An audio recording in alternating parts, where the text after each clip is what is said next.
Hey NBC Youth! So this past Sunday we had a parents meeting for those going to camp, and we know that not everyone was able to make it to that meeting. So what we're going to do here is just do a quick recap of everything we covered so that everyone's on the same page and has a heads up on what to expect this summer. So I'd like to cover with you right now 3 important points related to camp this summer. Number 1 is payments and registrations. So there was a little bit of confusion about this, and I apologize for it. Everybody who is currently going to camp did register with us to make their initial down payment. However, Crossings also requires that you register with them on their website so that they have things like your medical insurance on file for all the students that go to camp. So you can find the link to register for your camp on the church website at naobc.org/youth.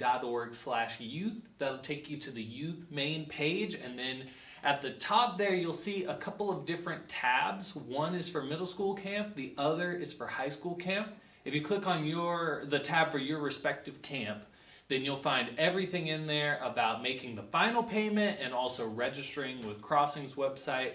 And all that needs to be done really as quickly as possible, just to make sure we've got all our ducks in a row and can move on into the camp season smoothly.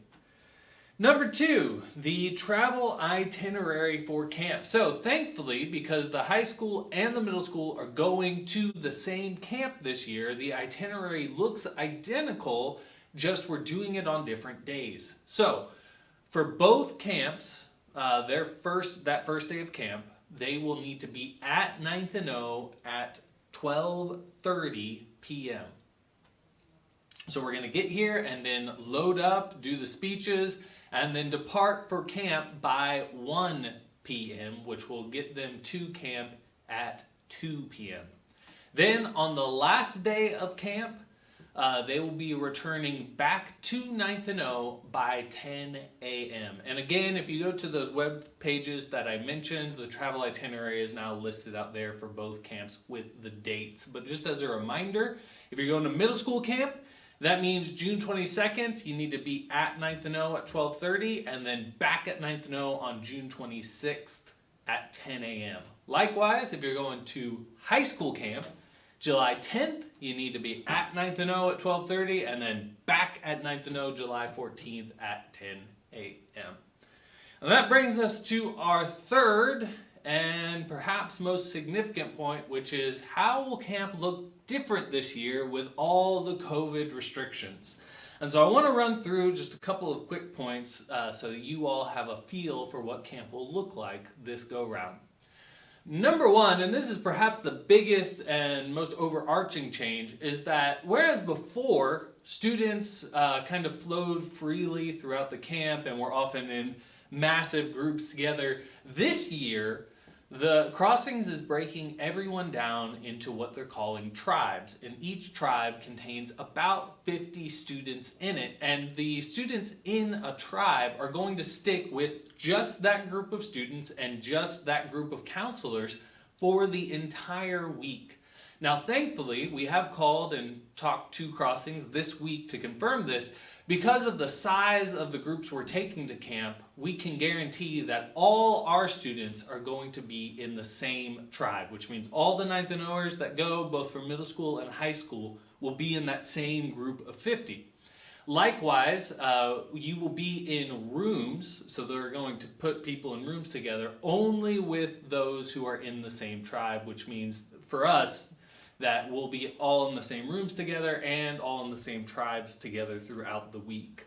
Now, in previous years, you were able to do things like pick your preferred activities for the week. This year, because everyone's stuck in the tribes, that tribe is actually going to just rotate through all the available activities or POIs and do them together as a group. Now, what happens if, you might be wondering, someone within a tribe starts showing symptoms or test positive for COVID? Well, the reason for the tribes is to make sure that if that happens, the number of people affected are as minimal as possible. However, if a student tests positive for COVID and has been in close contact with other individuals, that student, along with the other individuals who will then need to quarantine, will have to leave camp, which means that you all will be contacted if that happens and asked to pick up your student early.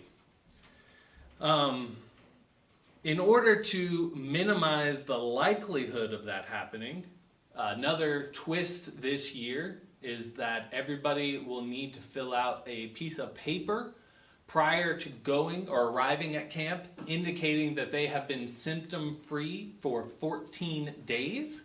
And then students will be temperature checked every single day, again, just to make sure that the likelihood of an exposure is as minimal as possible.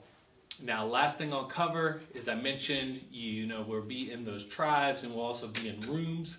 Students will not need to do social distancing inside of their rooms. That group of people they'll be with there, it won't be required to wear masks or socially distance while they're sleeping or hanging out there together. So that pretty much covers it. I know that might create some more questions for you all. So as always, if you have any questions, feel free to reach out to me. My information should be on the screen. Or reach out to Ryan Morris, who will be heading up our middle school camp, or Philip Brown, who will be leading our high school camp. God bless, and you all take care.